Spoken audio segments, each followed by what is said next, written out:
আসসালামু আলাইকুম। আমরা আমাদের ফোনে যে অ্যাপসগুলো ব্যবহার করি সেগুলো কিন্তু Google Play Store থেকে আমরা ডাউনলোড করি।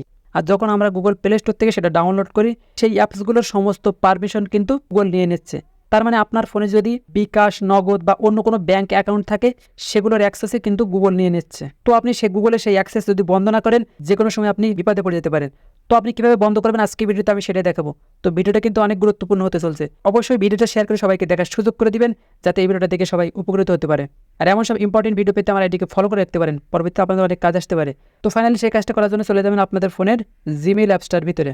জিমেইল অ্যাপসটা আসার পরে এখান থেকে আপনারা আপনাদের প্রোফাইলের উপরে ক্লিক করবেন। প্রোফাইলে ক্লিক করার পরে আপনারা এখান থেকে গুগল অ্যাকাউন্ট এখানে ক্লিক করবেন। ক্লিক করার পরে আপনারা এখান থেকে সাইডে টানবেন। সাইডে টানার পরে এখানে ডাটা অ্যান্ড প্রাইভেসি আপনারা জাস্ট এখানে ক্লিক করবেন। ক্লিক করার পর আপনারা নিচে স্ক্রল ডাউন করবেন। এখানে দেখেন একটা অপশন আছে ওয়েব অ্যান্ড অ্যাপ অ্যাক্টিভিটি। এটা কিন্তু আপনাদের ফোনে অন করা থাকতে পারে। আপনারা জাস্ট এখানে ক্লিক করবেন। ক্লিক করার পরে আপনারা নিচে স্ক্রল ডাউন করবেন।